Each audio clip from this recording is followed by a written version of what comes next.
శ్రీ గురుభ్యో నమః. శ్రీకృష్ణ పరమాత్మ అర్జునుడికి చేస్తున్నటువంటి ప్రాథమికమైన ఉపదేశాన్ని గురించి మనం విచారించుకుంటున్నాం. ఆ ఉపదేశాలు మన మనస్సుకు తాకేట్లుగా మనం అర్థం చేసుకుంటున్నాం. ఆ సందర్భంలో మనం కుతస్త్వా కష్మలమిదం విషమే సముపస్థితం అనార్యజుష్టం అస్వర్గ్యం అకీర్తికరమర్జున అనే శ్లోకాన్ని చక్కగా అర్థం చేసుకున్నాం. ఓ అర్జున, నీవు శుద్ధమైన స్వభావం కలిగిన వాడివి. అటువంటి నిన్ను ఈ మాలిన్యం ఎందుకు ఆవహించింది? అందులోనూ ఈ విషమ కాలంలో, ఈ కష్టకాలంలో, యుద్ధం చేయవలసినటువంటి ఈ సందర్భంలో ఈ మాలిన్యం ఎందుకు వచ్చింది? ఎక్కడి నుంచి వచ్చింది? ఈ మాలిన్యం లేదా ఈ రకమైనటువంటి ప్రవర్తన అనార్యజుష్టం. ఆర్యులు, శ్రేష్ఠులు ఎవరు దీన్ని ప్రీతిగా సేవించలేదు. అస్వర్గ్యం, ఇది స్వర్గాది మంచి లోకాలకు కారణం కాదు. అకీర్తికరం, ఈ లోకంలో కూడా మంచి కీర్తికి ఇది కారణం కాదు, మంచి కీర్తికి ఇది హేతువు కాదు, కీర్తికరము కాదు అని ఉపదేశం చేశాడు. ఆ ఉపదేశాన్ని కేవలం అర్జునుడు అనే మాత్రమే కాకుండా మనమందరం కూడా గ్రహించాం. ఈ శ్లోకంలో అనార్య పదం, అనార్యజుష్టం అనే ఒక పదం ఉన్నది. ఆ పదంలో ఆర్య అనే పదం అంతర్లీనంగా వినిపించింది. ఆర్యులు అంటే శ్రేష్ఠులు అనే అర్థం చెప్పుకున్నాం మనం. కాకపోతే మన మనసులను, మన పైతరం వారి మనసులను కొంతమంది పని కట్టుకుని ఈ ఆర్యులు అనే పదం మీద పాడు చేశారు. కానీ నిజాలు మాత్రం మనం మాట్లాడుకోవాలి. బ్రిటిష్ వాళ్ళు మన దేశాన్ని పాలించటానికి వచ్చినప్పుడు, మన దేశాన్ని ఆక్రమించుకోవటానికే వచ్చినప్పుడు, ఈ దేశాన్ని ఆక్రమించుకోవటం ఎట్లా అని వాళ్ళు చాలా తీవ్రమైనటువంటి ఆలోచనలు చేశారు. దానికి రకరకాల ఉపాయాలను వాళ్ళు ఆలోచించారు. అంతవరకు వారు ఆక్రమించినటువంటి దేశాలు చాలా సులభంగా వారికి వశమైపోయినాయి. కానీ భారతదేశం అంత సులభంగా వశం కావటం లేదు. దానికి కారణం ఏమిటంటే, మిగతా కారణాలన్నీ సులభంగా వశమయ్యేట్లుగా ఉన్నాయి, కానీ ఒక ప్రధానమైన కారణం వాళ్ళకి ఈ దేశం లొంగేట్లుగా లేదు. ఏంటి అంటే, భారతీయ మనసులలో, భారతీయుల యొక్క మనసులలో వారి దేవుళ్ళ పట్ల, వారి దేవతల పట్ల, వారి పూజ్య గ్రంథాల పట్ల ఉన్నటువంటి ఒక అనితరమైనటువంటి శ్రద్ధ, అనితరమైనటువంటి విశ్వాసం చాలా తీవ్రంగా ఉంది. ఆ శ్రద్ధ విశ్వాసాల వలన వారు మిగతా దేశం వారిని కానీ, మిగతా సంస్కృతులను కానీ పెద్దగా లెక్క చేయటం లేదు. మాదే శాశ్వతమైన ధర్మం అని నమ్ముతున్నారు. ఇది ఈ దేశాన్ని పాలించడానికి వచ్చిన ఆ దేశం వారి ఆలోచన. ఈ దేశాన్ని గనక ఆక్రమించాలి అంటే ఒకటే పని చేయాలి. ఏమిటంటే, వీళ్ళ విశ్వాసాలను మనం పూర్తిగా మంట కలపాలి, ఈ విశ్వాసాలను రూపుమాపాలి. అప్పుడు మాత్రమే వీళ్ళు బలహీనులవుతారు. బలహీనులైనప్పుడు మాత్రమే మనం ఈ దేశాన్ని ఆక్రమించగలం. ఎంతవరకైతే ఈ భారతీయ మనస్సులకు భావ పుష్టి ఉంటుందో, వాళ్ళ పూర్వజుల మీద నమ్మకము, విశ్వాసము ఉంటుందో, వాళ్ళ పవిత్ర గ్రంథాల మీద, వేదాల మీద, శాస్త్రాల మీద, పురాణాల మీద, మహాభారతం మీద, భగవద్గీత మీద, రామాయణాది గ్రంథాల మీద విశ్వాసం ఉంటుందో, అంతవరకు మనం వీరిని ఏమీ చేయలేము అని వారు నిర్ణయించుకున్నారు. నిర్ణయించుకుని దానికి ఒక ద్విముఖ వ్యూహం పన్నారు. ఇంకా కూడా చాలా చేశారు. ప్రధానమైన వ్యూహాలు ఈ రెండు. ఒకటి, మన దేవతలను తగ్గించాలి, మన దేవతల యొక్క విలువను తగ్గించాలి. రెండవది, మన గ్రంథాల యొక్క విలువను బాగా తగ్గించేసేయాలి. తగ్గించటం కోసం వాళ్ళు రెండు సిద్ధాంతాలను బయటకు తీసుకువచ్చారు. ఒకటి, దేవతలు అంటే ఏమీ లేదు, అసలు భారత జాతి ఇక్కడ పుట్టనే లేదు. భారతదేశంలో నివసించేటువంటి వాళ్ళు ఎవరు భారతదేశంలో పుట్టినటువంటి వాళ్ళు కారు. వీళ్ళు ఇరాన్ ప్రాంతం నుంచి సంచరిస్తూ ఈ దేశానికి వచ్చి ఇక్కడ స్థిరపడిన జాతికి చెందినవారు. వీరు సంచార జాతి వారు అని వాళ్ళు మనకు ప్రచారం చేశారు. దానికి ఇండో ఆరియన్ అని జాతికి నామకరణం కూడా చేశారు. అక్కడ ఇరాన్ అనే పదానికి దగ్గరగా ఉండేట్టుగా మన గ్రంథాలలోంచి ఆర్య అనే పదాన్ని తీసుకువెళ్ళి కలిపారు. ఈ ఇండో ఆర్యన్ సిద్ధాంతం అంటే ఏమిటి అని వాళ్ళు వివరించలేదు, కానీ మీది సంచార జాతి అని ఒకవైపు ఉపదేశించారు. సంచార జాతి అంటే ఎన్ని వేల ఏళ్ల నుంచి సంచార జాతి? చాలా ఏళ్ల నుంచి, 10-15 ఏళ్ల నుంచి మీరు 10-15 వేల ఏళ్ల నుంచి సంచరిస్తూ ఇక్కడికి చేరుకున్నారు అని ఉపదేశం చేశారు. రెండవ వైపు ఏమి చేశారంటే, మన గ్రంథాలన్నీ, మన పవిత్రమైనటువంటి రామాయణ మహాభారతాది గ్రంథాలు కానివ్వండి, వేదాలు, శాస్త్రాలు, ఇవన్నీ కూడా సంస్కృత భాషలో ఉన్నాయి. కాబట్టి సంస్కృత భాష మీద మేము రీసెర్చ్ చేస్తున్నాం అని ప్రారంభించారు. దానికి లింగ్విస్టిక్స్, భాషాశాస్త్రం అని వాళ్ళే ఒక పేరు పెట్టుకున్నారు. అప్పటికీ కొంత ఉంది, వీరు మళ్ళీ కొత్తగా పెట్టుకున్నారు. మేము కొత్తగా దీన్ని స్టడీ చేస్తాం అని చేసి సంస్కృత భాష యొక్క ప్రాచీనత్వాన్ని నిర్ణయిస్తున్నాం అని తవ్వటం మొదలెట్టారు. ఏ భాష కంటే ఇది ప్రాచీనమైన భాష, ఎంత ప్రాచీనమైన భాష అని తవ్వటం మొదలెట్టారు.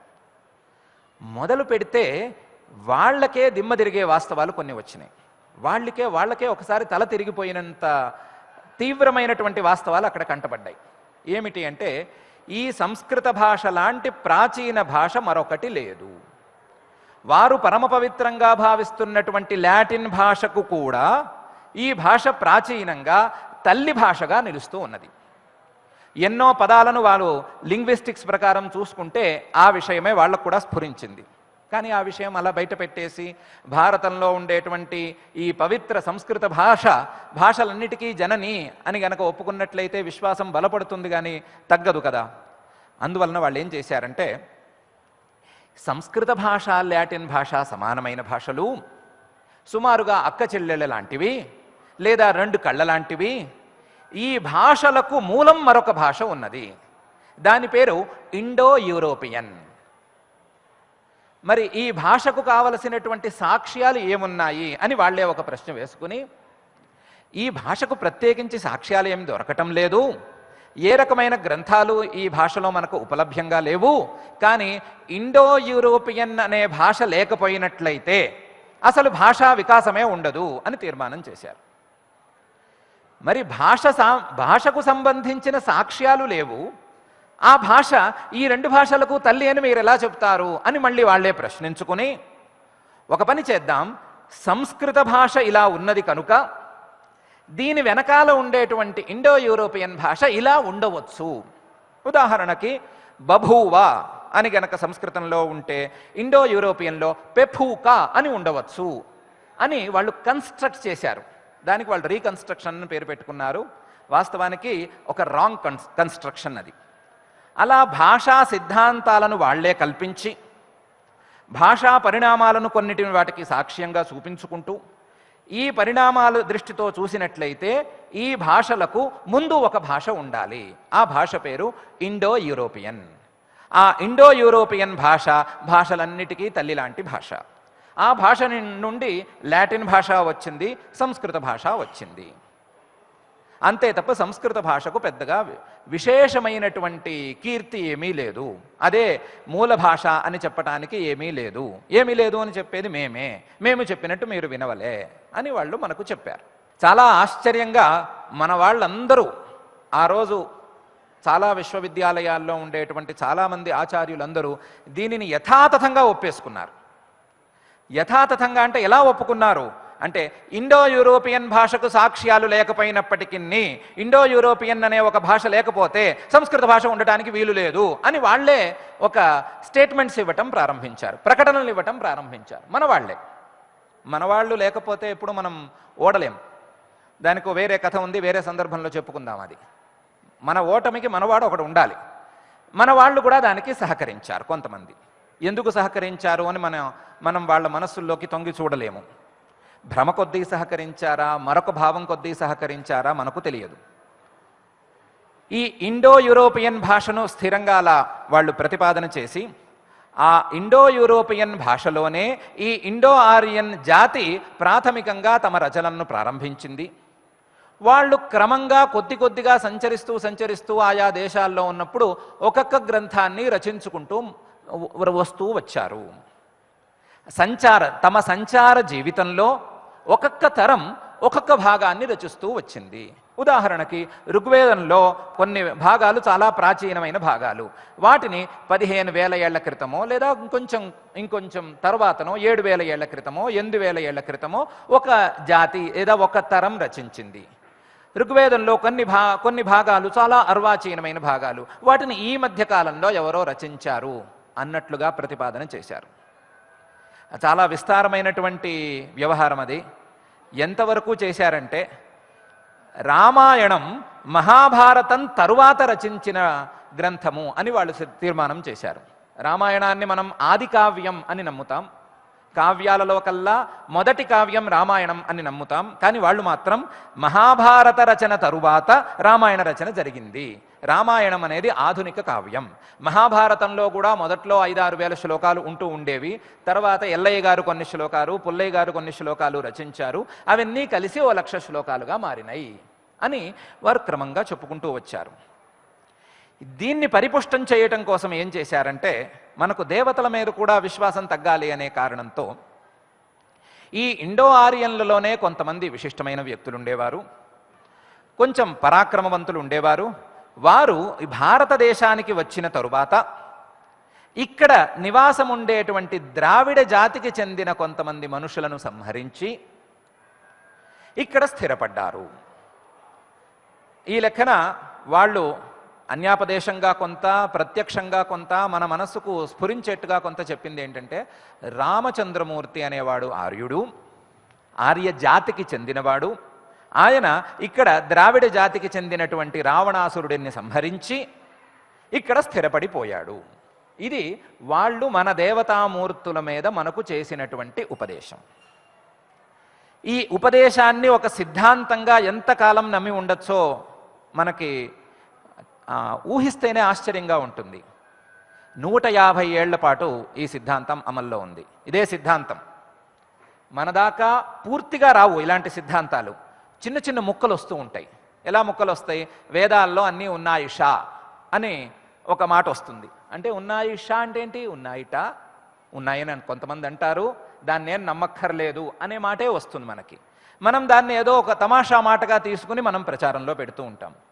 వేదాల్లో అన్నీ ఉన్నాయి షా ఏంటి? వేదాల్లో అన్నీ ఉన్నాయి అని కదా అనాలి. మా తాతలు మంచివారు అంటున్నాం కదా, మా తాతలు మంచివారుట అంటామా మనం? అనం కదా. వేదాలలో అన్నీ ఉన్నాయి, అన్నీ ఉన్న వేద భాగాల్లో కొన్ని భాగాలు మనకు దొరకటం లేదు. ఇది మన తీరు. దాన్ని కొట్టడానికి రకరకాలుగా వాళ్ళు ప్రయత్నాలు చేశారు. సిద్ధాంతాలను 150 ఏళ్ల పాటు నడిపించారు. వారు పారిపోయిన తర్వాత కూడా ఈ సిద్ధాంతాలు మన దేశంలో చాలా వరకు అమల్లో ఉన్నాయి.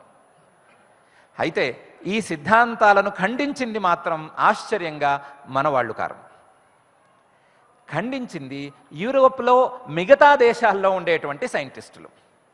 వాళ్ళు ఏమడిగారంటే, ఒక జాతి అస్తిత్వంలో ఉండాలి అనంటే, ఒక సంచార జాతిని మీరు నిరూపించాలి అనంటే కేవలం మీ నోటి మాటలతో నిరూపించటం కుదరదు.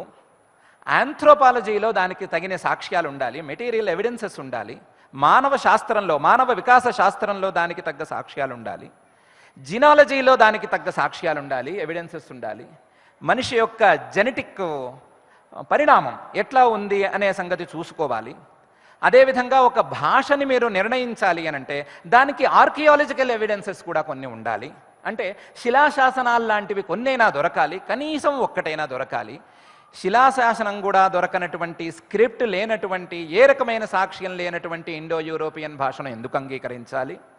అదేవిధంగా ఏ రకమైన ఆంథ్రోపాలజికల్ ఎవిడెన్స్ కానీ, జినలాటికల్ ఎవిడెన్స్ కానీ లేనటువంటి ఈ ఇండో ఆరియన్ సంస్కృతిని, ఇండో ఆరియన్ జాతిని ఎందుకు అంగీకరించాలి అని వాళ్ళు అడిగారు. ఆ విషయం మీద సమాధానం చెప్పలేక దాటవేస్తున్న పరిస్థితి వాళ్ళదైతే, ఇంకా కూడా కొంత మన వాళ్ళు వీళ్ళు కలిసి గచ్చిగా దాని మీద కొంచెం పోరాడుకుంటూ ఉన్నారు.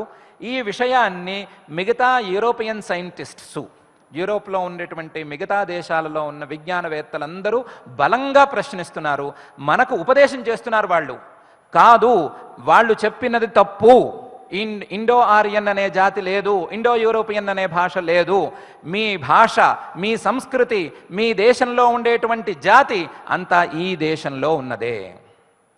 ఈ దేశంలో సుమారుగా 10,000 ఏళ్ల నుంచి 15,000 ఏళ్ల వరకు ఏ రకమైనటువంటి జెనెటిక్స్ ప్రకారం ఏ రకమైనటువంటి మార్పు జరగలేదు, ఏ మార్పు జరగలేదు, ఒకే రకంగా ఉన్నది. వాళ్ళు ఇస్తున్న రిపోర్ట్స్ సవ్యంగా లేవు అని వాళ్ళు మనకు చెప్తున్నారు. మనం దాన్ని కొంచెం శ్రద్ధగా వినవలసిన సమయం ఆసన్నమైంది. ఈ ఇండో యూరోపియన్ భాష అని కానీ లేదా ఇండో ఆరియన్ సంస్కృతి అనేది కానీ మన మనసుల్లో ఏమాత్రం ప్రవేశించినా సరే వాటిని తుడిచిపెట్టేయవలసిన అవసరం పరిపూర్ణంగా ఉన్నది. అలాంటి పరిస్థితి ఏమీ లేదు. ఆర్యులు అంటే ఆర్యులు, ద్రావిళ్ళు అనే మాట విడివిడిగా ఏం లేదు. అవి కేవలం దేశాలకు సంబంధించినవి. ద్రావిడ దేశం ఇది, ఈ ప్రాంతాన్ని ద్రావిడ దేశం అని పిలిచేవారు. ఆర్యులు అంటే శ్రేష్ఠులు. కొన్ని శరీర వర్ణాలు లాంటివి ఆయా దేశాలలో ఉండేటువంటి వాతావరణ పరిస్థితులకు అనుకూలంగా ఉంటాయి. ఆయా వాతావరణాలను తట్టుకునేటువంటి శక్తి కోసం మన శరీరం అలా పరిణమిస్తూ ఉంటుంది. వాటిని చూపించి వీరు వీరు వారు వారు అనే విషయాలు ఎవరైనా చెప్తే వాటిని మనం నమ్మవలసిన అవసరం ఏమాత్రం లేదు. మనం శ్రద్ధగా మన దేవతామూర్తుల మీద విశ్వాసాన్ని ఉంచి తీరాలి. మన ఆర్యుడైనటువంటి రాముడు ఆర్యుడే, కానీ ఆర్య జాతికి చెందినవాడు కాదు, శ్రేష్ఠుడు. అటువంటి శ్రేష్ఠుడైన రామచంద్రమూర్తి దుర్మార్గుడైనటువంటి రావణాసురుడిని అవకాశాలను ఇచ్చి మరీ సంహరించాడు. ఆయన తప్పులు దిద్దుకోవడానికి అవకాశాలు ఇచ్చాడు, ఇచ్చినా వినియోగించుకోకపోవడం వలన సంహరించాడు. వేరే దారి లేక సంహరించాడు. ఇలాగే ఇతర ఆర్యులు కూడా ఏ సందర్భంలోనైనా దుర్మార్గులను సంహరించవలసి వస్తే ఇదే పద్ధతిని అవలంబించారు, కానీ కేవలం జాతి వైరంతో మనం వ్యవహరించలేదు. ఇది కేవలం డివైడ్ అండ్ రూల్ పాలసీతోనే ఈ దేశాన్ని ఆక్రమించుకోవాలి అని ప్రయత్నం చేసినటువంటి దుర్మార్గుల కనికట్టు మాత్రమే. ఈ కనికట్టు నుంచి మనం తప్పకుండా బయటపడాలి. ఇలాంటి భావాలను మన మనసులోకి రానివ్వకూడదు. మన దేవతామూర్తుల మీద కానీ మన గ్రంథాల మీద కానీ ఏమాత్రం విశ్వాసాన్ని మనం కోల్పోకూడదు. మన సంస్కృత భాష మీద జనని భాషలన్నిటికీ అనే విశ్వాసాన్ని మనం తప్పకుండా కలిగి ఉండాలి. దానికి కావలసినటువంటి ఆ లింగ్విస్టిక్స్ శాస్త్రం ప్రకారం, భాషాశాస్త్రం ప్రకారం కావలసినటువంటి సాక్ష్యాలన్నీ దొరుకుతూ ఉన్నాయి. దాన్ని వాళ్ళు మార్పు చేశారు. మన భాషలో శతం, మనకు తెలుసు శతం అంటే 100 అని. అదే లాటిన్లో CENTUM కేంటుమ్ అని వస్తుంది. ఈ శతాన్ని అలా పరిణమించి పెట్టారు. పరిణామం చేస్తే ఆ రూపం వస్తుంది. వాళ్ళు కాకపోతే ఏం చేశారు, శతం భాషలు కేంటుం భాషలు అని విభాగం చేసి మీ భాషలు వేరు వాళ్ళ భాషలు వేరు అని మనకు తీర్మానం చేసి చూపించారు. ఇటువంటి వ్యామోహాలకు మనం లొంగవలసిన అవసరం లేదు. ఆర్యులు అంటే శ్రేష్ఠులు అనే నిర్ణయంతోనే మనం ఉండాలి. మన రామాయణ భారతాది గ్రంథాలన్నీ పవిత్రమైన గ్రంథాలు అని మనం విశ్వసించవచ్చు. రామాయణం మనకు ఆది కావ్యం. వేదాలను సంచార జాతులలో ఉన్నవాళ్ళు రచించలేదు. వేదాలలో ఉండేటువంటి భాషా వైవిధ్యం కేవలం గ్రంథంలో ఉండే వైవిధ్యం మాత్రమే. అది కేవలం సంచార జాతులు రచించినటువంటి, ఇంకా వినటానికి కష్టంగా ఉంటే ఎవరైనా నష్టజాతకులు రచించినటువంటి భాగాలను మనం ఈరోజు పూజ్యంగా చూడటం లేదు. ఇది పరమాత్మ ఉపదేశం చేసినటువంటి నిత్యమైన వేదాన్ని మహర్షులు వాళ్ళ తపశ్శక్తితో దర్శిస్తే ఆ మహర్షులు దర్శించినటువంటి ఆ వేద భాగాలను మనం పవిత్రంగా పూజ్యంగా భావిస్తూ నేటికి కూడా వాటి మీద పూజ్య బుద్ధితో ఉన్నాము అనే విశ్వాసం మీదే మనం దృఢంగా ఉందాము. ఇలాంటి వ్యామోహాలకు మనం లొంగవద్దు అని ఒక్కసారి అనుకుందాం. అనుకుని అనార్యజుష్టం అనే పదాన్ని, ఆర్యులు అంటే శ్రేష్ఠులు ప్రీతిగా సేవించనటువంటి మార్గం అనే అర్థంలో అర్థం చేసుకుందాం. అటువంటి మార్గంలో ఉండవద్దు అని శ్రీకృష్ణ పరమాత్మ అర్జునుడికి ఉపదేశం చేస్తున్నట్టుగా మనం గ్రహిద్దాం. ఇలా అనార్యజుష్టం అస్వర్గ్యం అకీర్తికరమర్జున అని చెప్పిన తరువాత ఇంకా ఒక అద్భుతమైన ఉపదేశాన్ని పరమాత్మ పై శ్లోకంలో ఇస్తున్నాడు. క్లైబ్యం ఆస్మగమః ప్రార్థ నైతత్వయ్యుపపద్యతే క్షుద్రం హృదయ దౌర్బల్యం త్యక్తోత్తిష్ఠ పరంతప అని. ఓ పార్థ, అర్జునుడా, క్లైబ్యం చేతకానితనాన్ని మాస్మగమః పొందవద్దు. చేతకానితనం నీకు వద్దు, నువ్వు చేతకాని వాడివి కావద్దు. నైతత్వయ్యుపపద్యతే, ఇది నీకు సరి అయినది కాదు. ఏతత్ త్వయి నోపపద్యతే.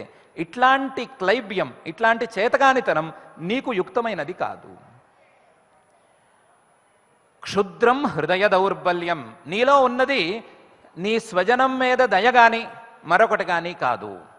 నీలో ఉన్నది హృదయ దౌర్బల్యం.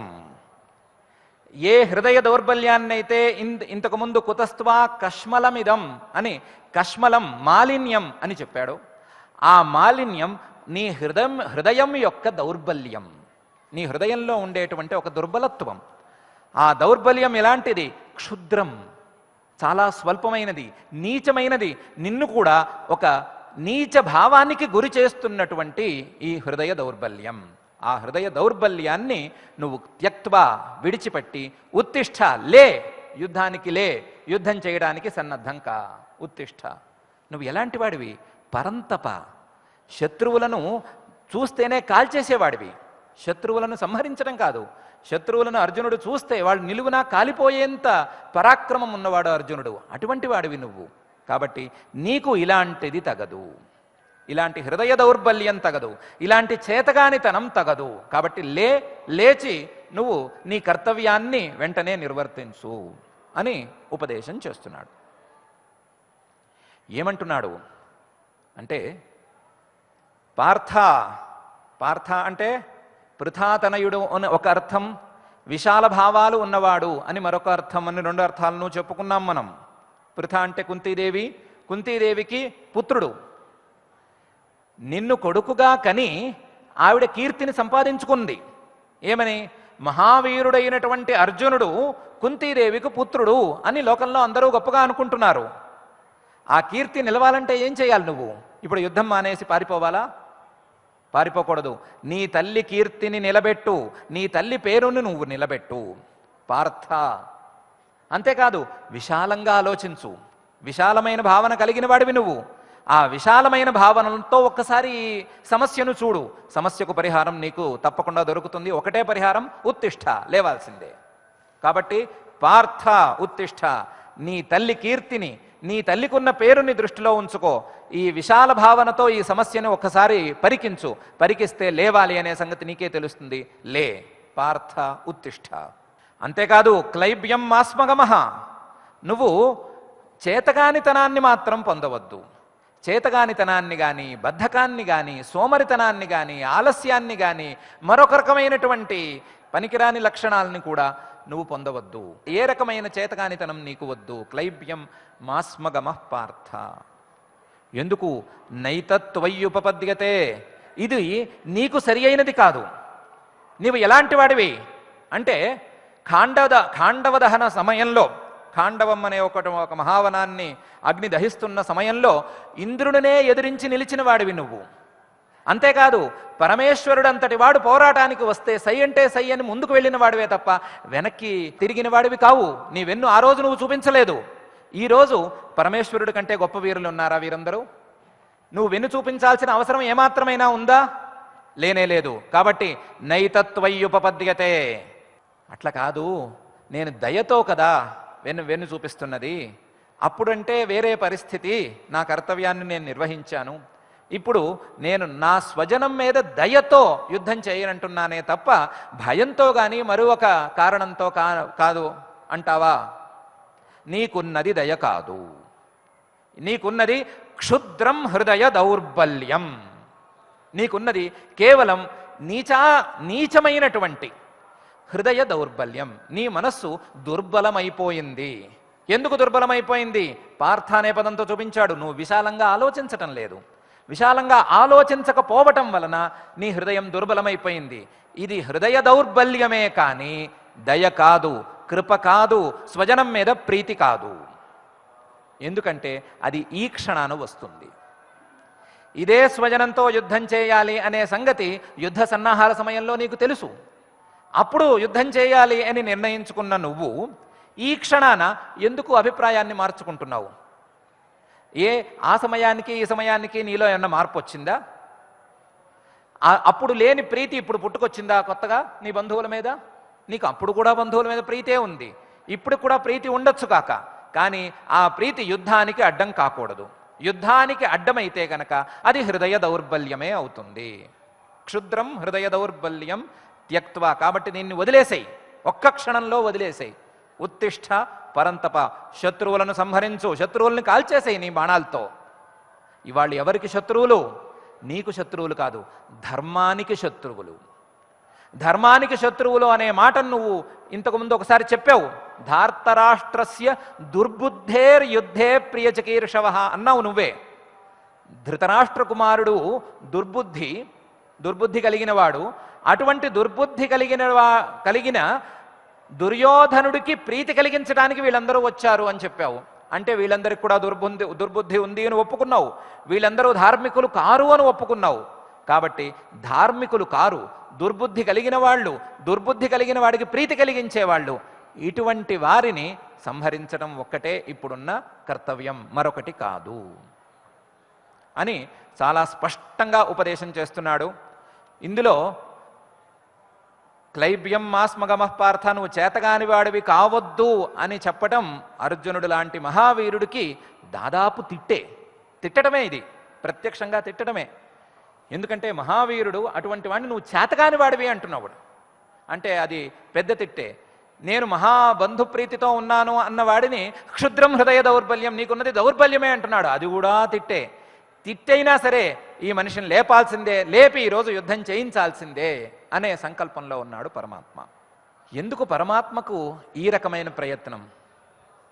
ఎందుకు అహింసావాదాన్ని పరమాత్మ సమర్థించకూడదా? పరమాత్మ ఈ యుద్ధాన్ని వద్దు అని అనుకోకూడదా? ఎందుకు ఈ పని చేస్తున్నాడు పరమాత్మ?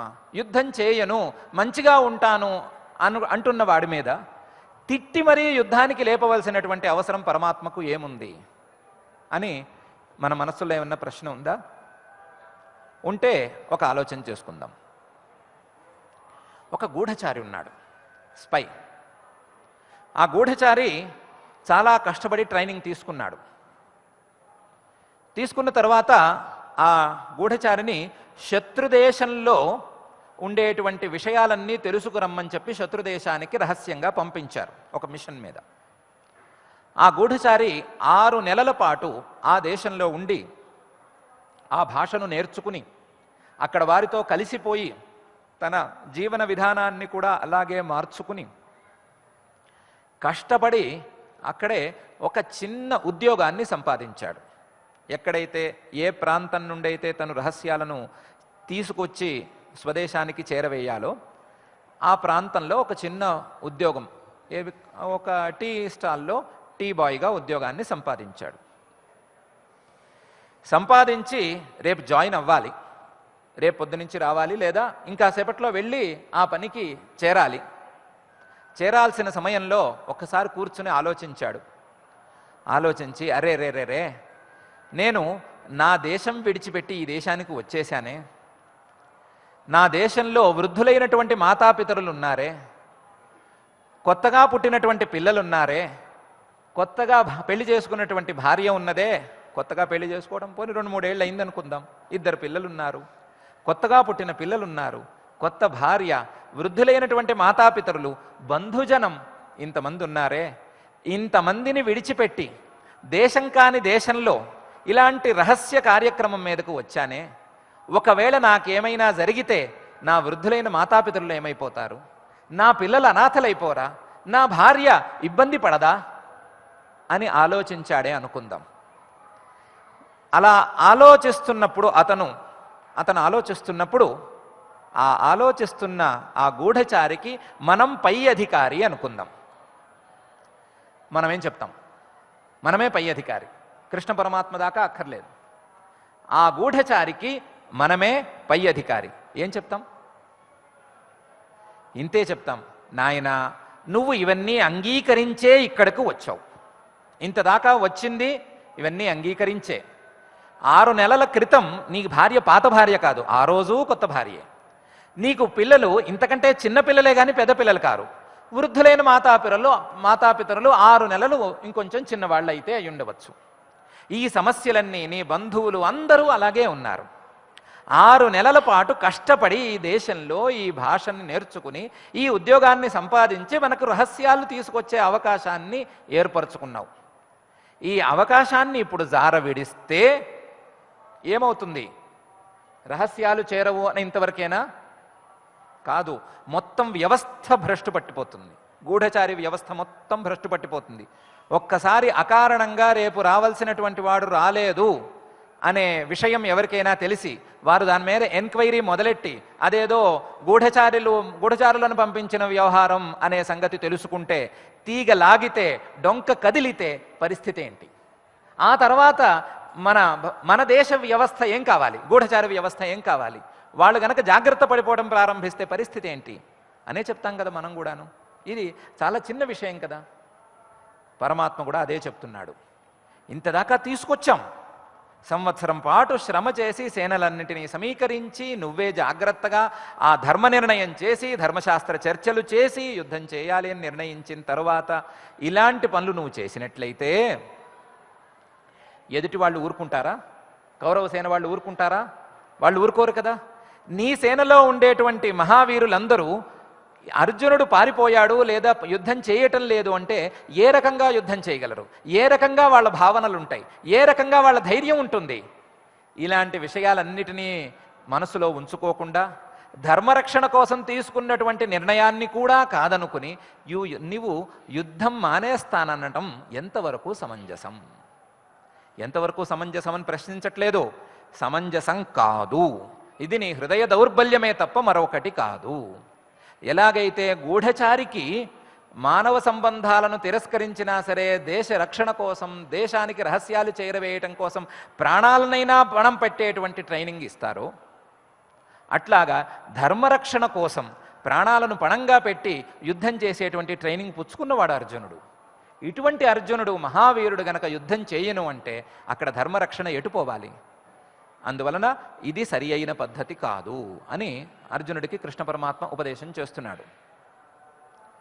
మనం చాలాసేపు అర్జునుడికి కృష్ణ పరమాత్మ ఉపదేశం చేస్తున్నాడు అని అనుకుంటున్నాం, కానీ నాకెందుకో ఇది పూర్తిగా మనకు చేస్తున్న ఉపదేశమే అని ఒక స్థిరమైన నిర్ణయం ఉంది, స్థిరమైన బలమైన నిశ్చయం ఉంది. మనకు కూడా ఏదో ఒక సందర్భంలో ధర్మ మార్గంలోకి వెళ్ళాలా వెళ్ళవద్దా, ఒక దానం చేయాలా వద్దా, ఒక ధర్మకార్యం చేయాలా వద్దా, అలాంటి సందేహాలు అనేకం కలుగుతూ ఉంటాయి. అటువంటప్పుడు దానం చేస్తే మనకు ధనం తగ్గిపోతుంది అనో, ఇంకో ధర్మకార్యం చేస్తే మనకేదో నష్టం కలుగుతుంది అనో, పరోపకారం చేస్తే ఒళ్ళు అలిసిపోతుంది అనో, ఏదో రకమైనటువంటి హృదయ దౌర్బల్యం తప్పకుండా వస్తుంది. అటువంటి సందర్భంలో ఏమాత్రం సంకోచించకుండా పార్థ అని అంటున్నాడు, విశాలంగా ఆలోచించాలి. నీ తల్లిదండ్రులకి మంచి కీర్తిని తెచ్చే పనే చేయాలి. నువ్వు చిన్న చిన్న పనులు చేయకూడదు. నైతత్వయ్యుపపద్యతే క్లైబ్యం మాస్మగమః. చేతగానితనం కోసం మాత్రం ఏ పని మానుకోవద్దు, చేతగాని వాడిలాగా మిగిలిపోవద్దు. నైతత్వయ్యుపపద్యతే, నీకంటూ ఒక గుర్తింపు ఉంది, నీకంటూ ఒక విశేషించి లక్ష్యం ఉంది, నీ మానవ జీవితానికి ఒక సార్థకత ఉంది, దానిని వదులుకోవద్దు. నైతత్వయ్యుపపద్యతే. ఒకవేళ నీ మనసులో ఏమైనా సందేహం రకరకాల కారణాలతో కలిగితే ఆ సందేహాన్ని హృదయ దౌర్బల్యం అనే నిర్ణయించుకో. ఆ హృదయ దౌర్బల్యం క్రమక్రమంగా నిన్ను కూడా నీచత్వానికి దిగజారుస్తుంది. క్షుద్రం హృదయ దౌర్బల్యం, తను నీచంగా ఉండి నిన్ను కూడా ఒక నీచ స్థితికి దిగజారు చేస్తుంది. అటువంటి హృదయ దౌర్బల్యాన్ని త్యక్త్వా, వదిలేసి ఉత్తిష్ట, లే, పైకి లే, పైకి ఎగురు, ఎగిరి పని చేయి. ఉత్తంటే పైకి, తిష్ట పైకి లే, పైకి ఎగురు, ఎగిరి పరంతప నీ యొక్క దుర్భావాలను, నీ యొక్క సందేహాలను, నీ యొక్క సమస్యలను అన్నిటినీ కాల్చివేసేయి అని పరమాత్మ మనకు ఉపదేశం చేస్తున్నాడు అని స్పష్టంగా అనిపిస్తోంది. వివేకానంద స్వామి వారు కూడా ఈ శ్లోకాన్ని చాలా ముఖ్యమైన శ్లోకంగా భావించి 10 మందికి ఉపదేశం చేస్తూ ఉండేవారు. ఆయనకి ఉత్తిష్ట అనే పదం వింటే చాలు చాలా ఇష్టంగా ఉంటూ ఉండేది. ఈ శ్లోకంలో ఉత్తిష్ట అనే పదం చూసి ఆయన చాలా సంతోషపడి చాలా శ్రద్ధగా భారతీయ యువకులందరికీ ఇది ఒక మహామంత్రం కావాలి అని అంటూ ఉండేవారు. ఏంటి? లేవాలి, కూలపడి కూర్చోకూడదు, లేచి పని చేయాలి. పని చేసినట్లయితే మనకు సకల సంపదలు, సకల సౌఖ్యాలు కలుగుతాయి, సకల అభివృద్ధులు మనకు కలుగుతాయి. ఆధ్యాత్మిక మార్గంలో కూడా పురోగతికి ఇదే కారణం. అంతేగాని కూలబడిపోయి నేను ఇంతకు మించి చేయను అని అనుకుంటే ఆధ్యాత్మికమైనటువంటి పురోగతి కూడా ఉండదు అనే విషయాన్ని ఈ శ్లోకం మనందరికీ ఉపదేశం చేస్తోంది. ఈ శ్లోకం యొక్క ఉపదేశాన్ని మనమందరం గ్రహిద్దాం. ఇంకా స్పష్టంగా చెప్పుకోవాలంటే ఈ శ్లోకం ఒక ఫుల్లీ లోడెడ్ గన్. ప్రతి పదం కూడా దీంట్లో చాలా అర్థవంతమైనటువంటి పదం. ఇటువంటి లోడెడ్ గన్నుని మనం గనక మన హృదయంలోకి లోడ్ చేసుకుంటే, మన హృదయంలోకి ఈ గన్నుని తీసుకుంటే, ఈ శ్లోకాన్ని మనం ఉంచుకుంటే మన సమస్యలన్నిటికీ పరిహారం దక్కుతుంది.